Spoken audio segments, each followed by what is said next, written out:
Bonjour à toutes et à tous. Donc effectivement, je suis Solène Mouret, directrice adjointe du CAUE de Paris. Et le CAUE de Paris, donc, comme le disait Sophie, je te remercie pour la présentation. Tout le groupe de travail participe donc à cet outil de l'Observatoire régional de la qualité architecturale du logement. Pourquoi? On l'a dit un petit peu en introduction. On peut faire la slide suivante, s'il te plaît. En réalité, c'est un outil qui a été créé en 2005 à la demande de la DRAC avec une question qui était vraiment de se dire qu'est-ce qui fait qualité architecturale, qu'est-ce qui fait pérennité, quels sont les critères qu'on peut analyser, étudier sur la production du logement. Merci beaucoup.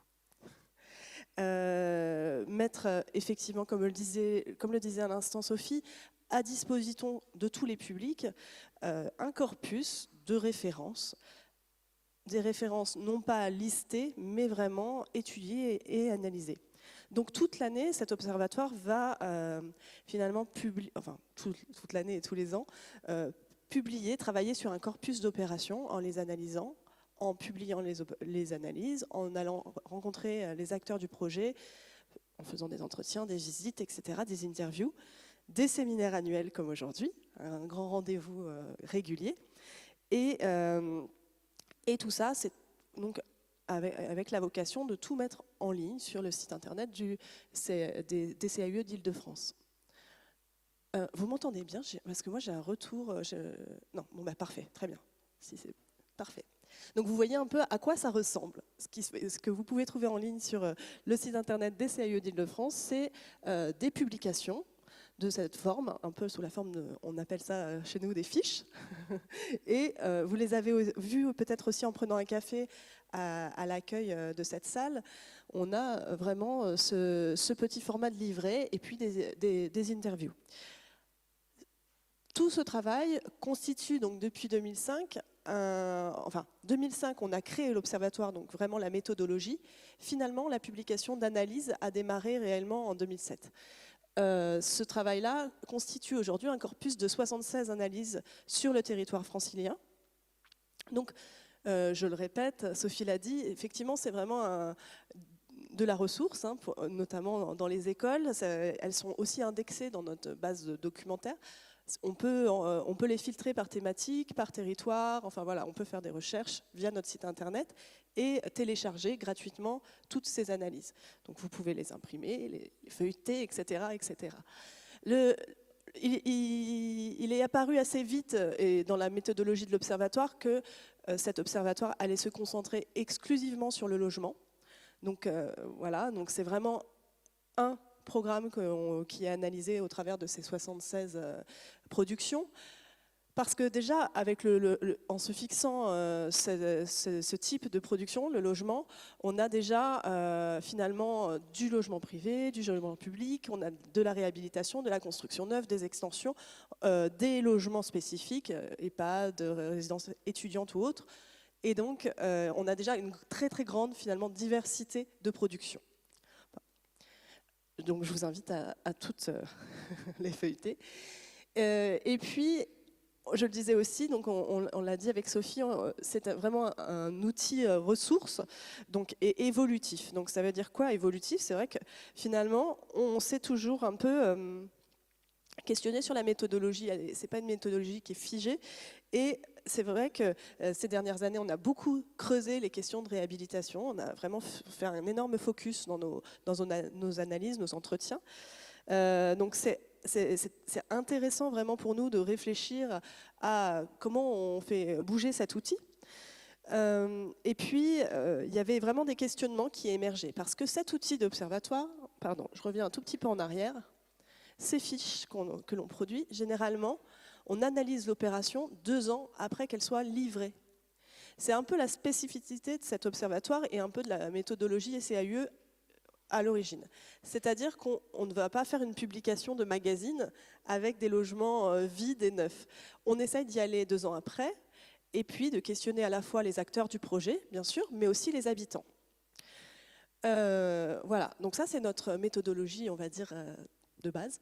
Et ensuite, après avoir donc presque 20 ans travaillé comme ça, on s'est dit aussi que parfois, on avait des questions quand même qui restaient un petit peu en suspens.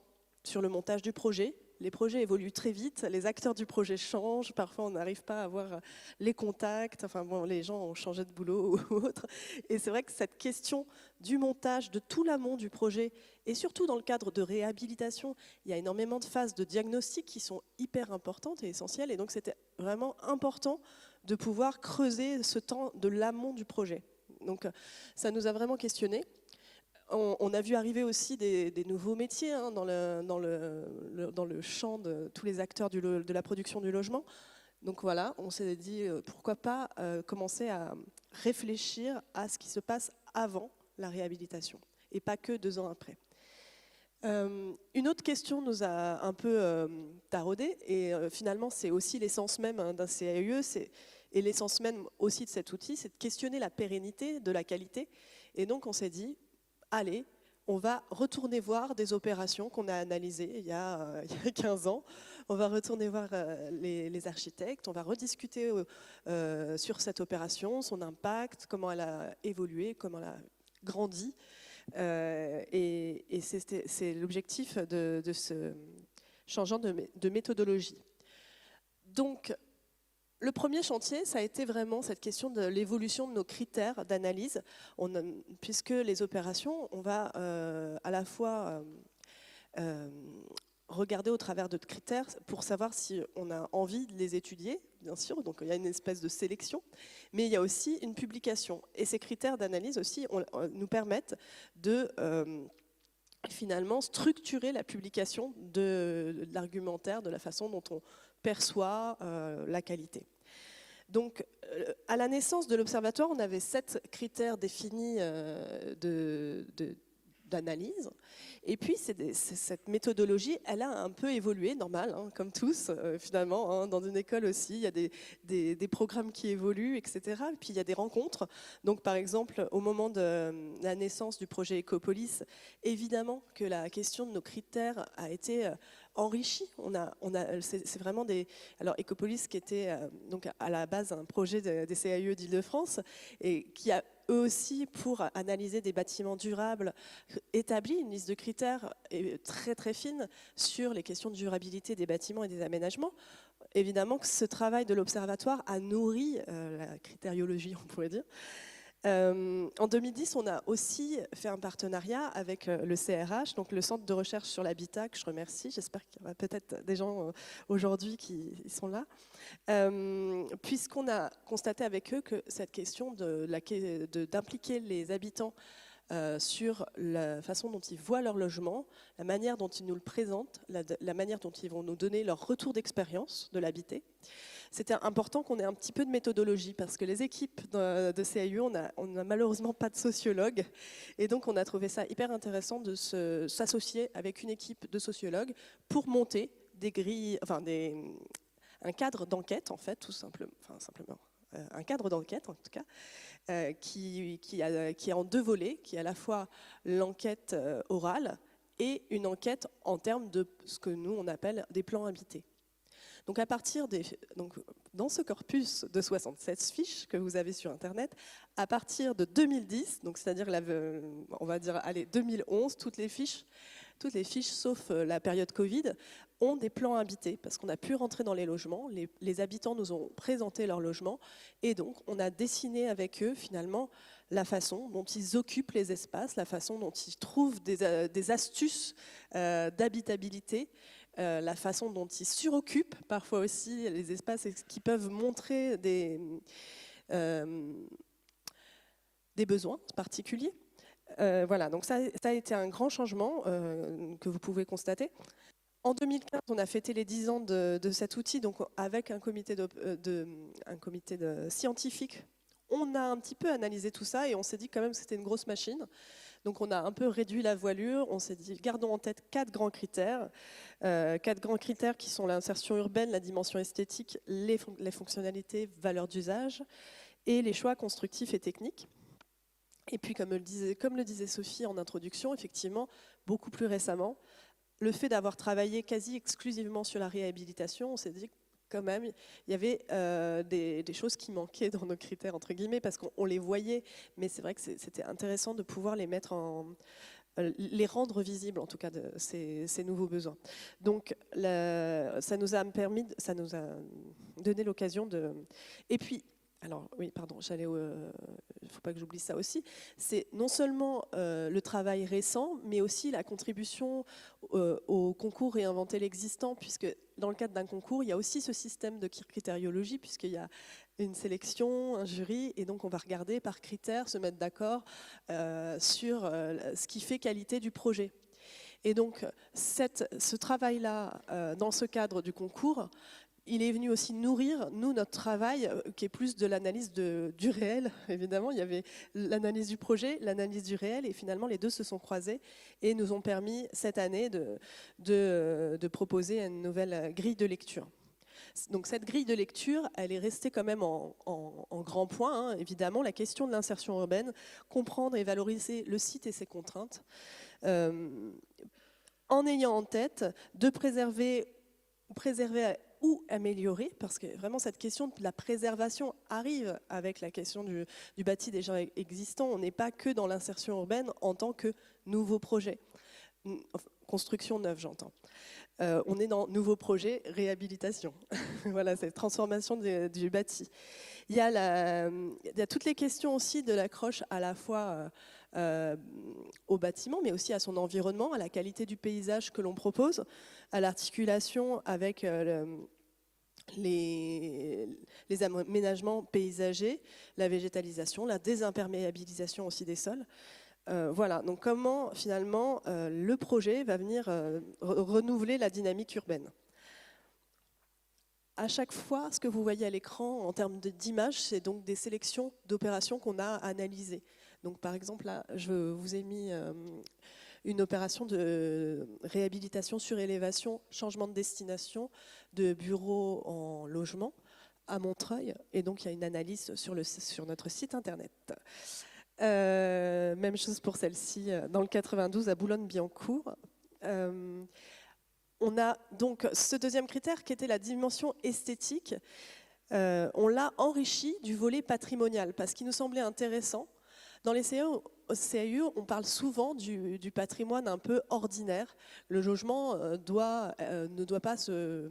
Enfin, il est important quand même de garder en tête que le logement est majoritaire et donc ne doit pas être un événement partout, tout le temps, mais que de travailler avec l'existant, tout à coup, on peut faire quelque chose de très... des petites pépites architecturales, j'ai envie de dire. Et c'est vrai que c'est intéressant de pouvoir redonner, ça va être un peu le sens de toute cette journée aussi, hein, mais redonner de la valeur, redonner ces lettres de noblesse à un bâti déjà existant par une transformation. Donc là, valoriser l'image du bâtiment et conforter la qualité de ces espaces à la fois intérieurs, mais aussi ces espaces extérieurs. Il y a également l'idée de favoriser, et ça c'est vraiment quelque chose dans les CAUE, pareil, une éthique quelque part, mais en tout cas quelque chose qu'on porte partout, tout le temps, c'est cette idée de favoriser l'écriture contemporaine en écho avec ce qui peut être déjà présent, mais surtout éviter les pastiches. Donc en termes d'esthétique, ça nous semble important d'en parler, ça nous semble important parce que c'est ce critère-là, parfois, avec lequel on embarque les élus dans la compréhension de projets, dans des jurys de concours, dans la façon dont ils vont s'approprier les éléments. Le troisième critère, c'est les choix constructifs, techniques et bien sûr environnementaux. Donc assurer la pérennité, bien sûr, pour que chaque détail constructif fasse partie d'une cohérence globale, enfin d'une réflexion globale, anticiper l'évolution des espaces et des usages également. Donc ce qui nous a semblé intéressant avec ces travaux de réhabilitation depuis quelques années, c'est vraiment de réfléchir sur la façon dont on peut utiliser au mieux chaque élément du projet. Chaque paramètre finalement de cette matière grise qui est déjà là et cette matière concrète qui est déjà là. Favoriser évidemment aussi les fonctionnements bioclimatiques de l'existant, porter une attention au cycle de vie des bâtiments. Parce que ce qu'on questionne là, ça peut paraître logique, hein, ce qu'on raconte, mais quand on regarde un bâtiment 2 ans après sa livraison, on a toujours un petit train de retard sur la question des performances, la question des nouvelles attentes, la question... En fait, on a toujours un petit train de retard sur l'actualité réelle de la production des logements. C'est pour ça, d'ailleurs, qu'on a re-questionné aussi nos méthodes, hein, pour pouvoir avoir des retours plus rapides.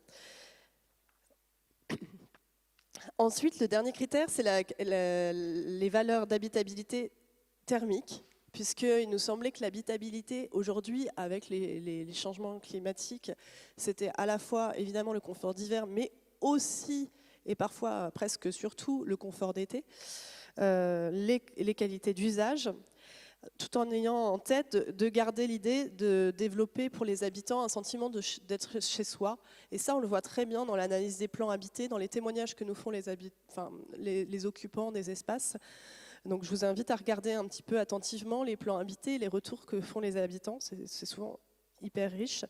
Ça nous a permis aussi, ces retours-là nous ont permis par exemple de contribuer avec le CROAIF, il y a juste l'année dernière, à la publication d'un vade-mecum sur la qualité architecturale du logement, alors là, dans la construction neuve, mais parce que on a pu donner des billes aussi de retour très très précises grâce à tout ce travail-là aussi.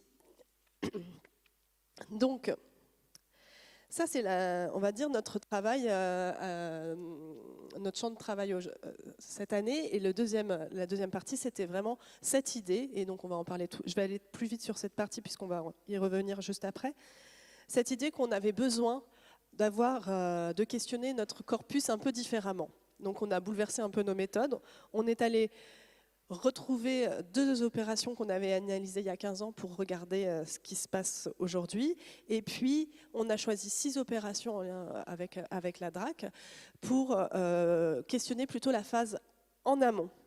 Donc qu'est-ce qui se passe avant la livraison? Quelque chose, des données qu'on n'avait pas du tout à la base dans notre corpus classique, on va dire. Voilà. Donc, je vais m'arrêter là pour qu'on présente, pour passer la parole donc sur les questions de réinventer l'existant. Je vous invite à me rejoindre peut-être.